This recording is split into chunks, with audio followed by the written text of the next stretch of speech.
So, hi guys! Welcome back to my mini vlog. So, ang pag-uusapan natin ngayon is, tungkol sa aking pag-vlog, bakit pinili ko yung pag-vlog, at bakit bihira din ako mag-post ng mga vlog ko sa YouTube. And, mga problem ko. Kasi ako sa problem ko, ako yung tipong tao na hindi ako nagsasabi ng aking problema sa family ko or sa friends ko. Wala akong pinagsasabihan ng aking problema, kundi sinasarili ko lang talaga. Kahit super hirap, mabigat talaga. Kahit yung mga problema ko sa school, problem ko kung ano yung gusto kong sabihin sa kanila, di ko talaga sa kanila sinasabi. And tungkol sa aking kapatid. So, ito yung mga pag-uusapan natin at sa school. So, marami ang nagtatanong sa akin talaga na maraming mga tao nagtatanong sa akin, bakit bira na daw ako mag-vlog, bakit pinili ko ang vlog, ano daw mga problema ko, ba't hindi ko sinasabi, at anong nangyari sa kapatid ko, anong nangyari sa amin na magkakapatid, ganun, at anong nangyayari sa school, ba't nagkakaganito ako. So, yun na nga. So, mga sa nagtatanong pala sa akin, tignan nyo na lang tong video kasi hindi ko na kayo maisa-isa. Kasi marami din akong problema at marami din akong inasikaso. Lalo na't ngayon, sabay-sabay yung problemang dinadaanan naming pamilya. So, kami may mga problema din kami pero hindi nila alam yung mga problema ko din. So, padagdag yung problema ko na hindi ko talaga sa kanila sinasabi. Kaya siguro nga nagkaka-depress na din ako or anxiety, ganyan, kasi hirap na din ako. So, back to start ulit tayo ha. Una sa pag-vlog. So, pinili ko pong mag-vlog kasi nakakabawas stress siya pag sobrang lungkot ko at sobrang problema ko na di ko na alam yung ginagawa ko. Nagbo-vlog talaga ako para mawala yung problema ko kahit kunti lang or yung stress ko. So, yun. Kaya, mas pinili kong mag-vlog kasi nakaka-amaze, nakakatuwa, kasi maraming nagko-comment sa'yo, ay, ganyan. So, maraming nag-chat sa akin, uy, mag-post ka na ng mga ng mga video mo sa YouTube. Kasi maraming nag-aabang din sa akin. And, marami rin akong supporters. And, so, eto na. Bakit hindi daw ako nag-post or bihira daw ako mag-post ng videos or mga vlog ko sa YouTube? Kasi po, bihira ako talaga post kasi marami din akong ginagawa at ang pinaka ko lang is mahirap mag-edit. Yun yung So, baka naman, baka may sa akin na para edit ko, joke. Hindi. So, yun na nga. Ang hirap mag-edit. So, magkamali ka lang ng isa, uulit ka ulit. Tsaka need mo ng wifi. So, kasi sa amin, PisoNet lang. But now, may wifi na din kami, kaya okay na rin. Pero, yun na nga, mahirap talaga mag-edit. Super. And, yung mga caption, ang hirap gawin. Ang hirap mag-isip, ganun. So, yun, bihira talaga ako mag-post. And, minsan, di na rin ako nakaka-post or nakaka-edit kasi nga, school project, school assignment, and, may mga pina-priority din ako, mas inuuna ko kaysa sa pagbablog. So, yun ha. So, may mga nagtatanong sa akin, at nasagot ko na din. So, sunod is, sa problem ko. So, yun nga, sa problem ko is, ngayon, na araw na to, may problema kami. Simula kahapon hanggang ngayon, yung problema namin is a family problem. Yun. So, ayoko sa inyo sabihin kasi privacy namin yun. Bawal yun.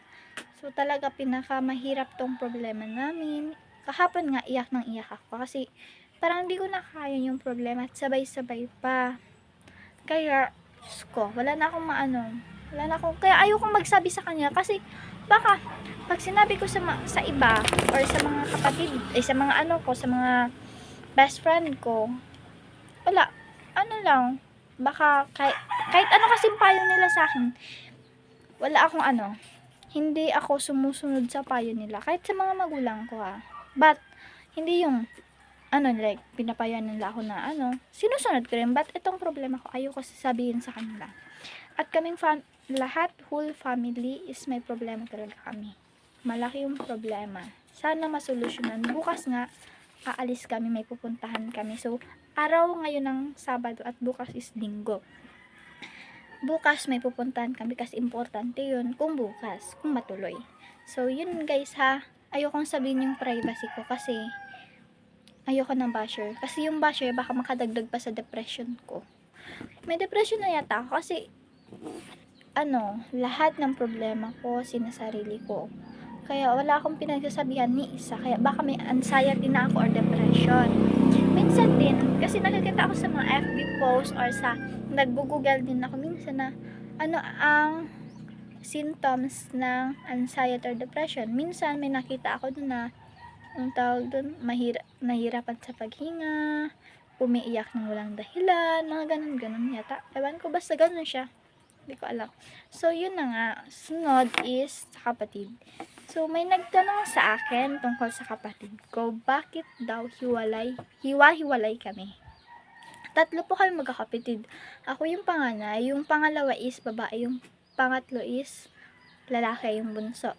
So, yun na nga. Bakit daw kami ay magkahiwa-hiwalay? Bakit ako lang daw yung nandito, tapos yung kapatid ko is nasa malayo? So, yun na. Is ako ang pinakapanganay sa kanila. Kaya medyo nahihirapan din ako, kaya marami din akong problema. So, nagkahiwa-hiwalay kami kasi ayoko sumama. Nung una pa lang, nung bata pa lang, bagong silang ko, yung nanay ko is pumunta na Maynila para magtrabaho. So, nung lumaki na ako, hindi na ako nila kinuha. Pero, nung tipong gusto na nila akong kunin, kaso ayaw ko na sa kanila sumama. Hanggang sa nanganak na yung mother ko, tas nanganak ulit. So, may nagtatanong sa akin na, bakit daw hiwa-hiwalay? So, yun. Pinakamalungkot na, diba? Kasi ngayong Pasko is kasama ko sila. So, noong nakaraang Pasko, hindi ko sila kasama. Kaya, napakalungkot na Pasko at bagong taon noon. Sana ngayon, na December, sana magkakasama kami kasi hindi ko enjoy yung pagiging hindi ko enjoy ang magki-Christmas ako na ako lang, family ko, kasi ako nandito ako sa family ko, sa grandma and grandfather ko. Nandito ako. And okay lang sa akin kasi pag dito ako, sunod ako sa lahat ng gusto ko na susunod nila. Pero ang pinakamalungkot lang kasi, syempre, lalaki yung mga kapatid ko na wala ako sa kanila. So, magkakalayo rin yung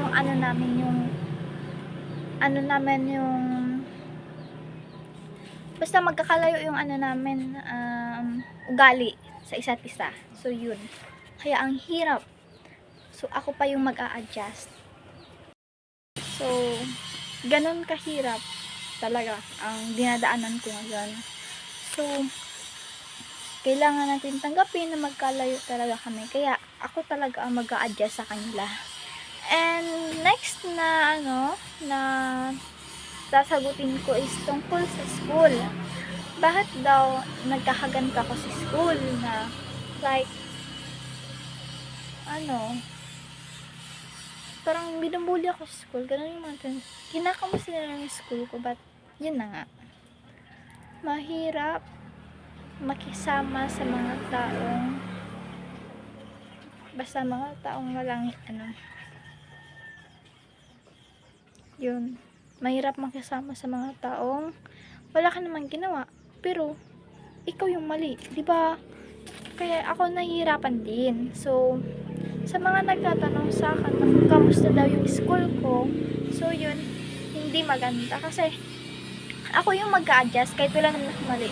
May isa akong classmate na wala naman akong ginawang kasalanan sa kanya, pero bigla niya na lang hindi pinansin. So nung tinanong ko, hindi niya ako pinapansin, parang wala siyang naririnig, ganun. So, tinanong ko yung isa kong tanongin niya kung bakit nagkakaganyan siya. Sabi niya galit daw sa akin. Inaway ko daw, ha? Paano ko aawayin eh? Wala naman nga akong kasalanan at wala akong ginawa sa kanya. So, yun. Kaya gusto ko nang lumipat ng school or mag-transfer sa Naga City kasi nandun yung kapatid ko. Pero hindi ako sa kanila tutuloy, sa tito ko. Kasi nandun yung mga pinsan ko. Ganun na. So, kaya ayaw ko talagang parang ayoko nang pumasok ganun. Kasi, papasok ka sakit sa ulo. Dagdag yung mga gawain sa school. Tsaka sila. Marami rin nagbubuli sa akin. Pangit daw ng ugali ko. So, pangit sa pangit. Tinanong ko siya. kung pangit yung ugali ko, mas pangit yung ugali mo. Yung nagsasalita sa akin na pangit daw yung ugali ko, siya rin yung ang pangit ng ugali niya. Walang kasalanan sa kanya, pero nakikiaway siya. Siya pa yung galit. Ganun. Pag sinabihan mo, galit siya. Kaya, hinahayaan ko na lang. Pero, sinabihan ko siya, pinayaan ko, sabi ko, bago ka nagsabi na pangit ng ugali ko, siguraduhin mo, alam mo lahat ng pagkatao ko. Diba? Simula sa ulo hanggang sa paa, dapat alam niya lahat. Kaya minsan, nakakagalit din or nakakagulit. Kasi, wala ka naman ginawa talaga sa kanya kasalanan, pero ikaw pa yung mali. Diba? Ikaw yung sinisisi nila. Kaya, yun. So, sa lahat na nagtatanong sa akin, hindi po ako okay sa school. Nagpapanggap lang kung masaya, but deep inside, ang sakit na talaga. Kaya, minsan, parang wala na akong gana pumasok. Pero for my grace, gagawin kong pumasok. So, sumasabing ang pangit daw ng ugali ko, ang totoo po ay hindi po. Hindi po pangit yung ugali ko. Okay? Sa mga nagtatanong dyan na pangit daw yung ugali ko, no. Tingnan nyo kung pangit talaga ugali ko. Ano lang talaga ako, like, minsan mataas yung boses ko, but hindi porket nataasan ko kayo ng boses, galit na ako. Hindi yan. Ganun talaga ako pag stress ako, minsan masama yung loob ko, ganun talaga. But hindi ako galit sa inyo na tapang-tapang ko doon. So, ito tingnan nyo. Lagi ako nakaganto. Oo, totoo yun guys. Lagi ako nakaganto. But hindi ako galit ha? Hindi ako galit. Wait lang, init-init. Oh my god, ang init pa rin. Okay lang yun. So, sa mga nagtatanong dyan kung ano, nasagot ko na yung mga tanong nyo sa akin. Kaya, okay na ba? Siyempre, okay na.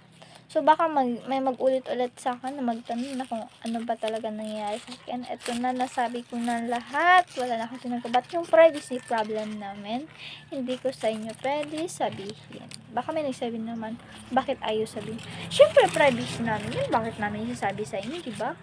So, sana maintindihan nyo yun, guys. Boring ako dito sa bayo. Mag-isa lang ako. Wala kasama. So, yun nga ha, sa pagpo-post ko, bihira lang talaga ako mag-post sa social media kasi, social media at YouTube. Because of, mahirap mag-edit. Kaya, baka naman, so gustong mag-edit para sa akin, sabihan nyo lang ako, mag-chat lang kayo sa akin. Basta walang bayad ha. Mahirap lang kami, tinan yung bayad. Oo, mahirap lang talaga kami. But, kahit ganito lang yung buhay namin is masaya na.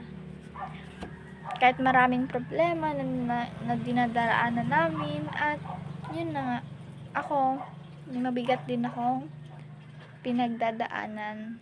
Pero ayaw sabihin, syempre nakangiti lang lagi si Kamarian nyo kasi nga, ang sabi ko sa kanila, kahit anong tawa ko dyan, kahit anong saya dyan, magiging masaya ako. Pero pagkatapos, magiging malungkot din ako. Like, ba sa school, nagiging masaya ako kasi mga friends ako na kahit konti at maganda rin. So, yun. Masaya ako sa kanila, pero pag uwi ko sa bahay, ang lungkot-lungkot.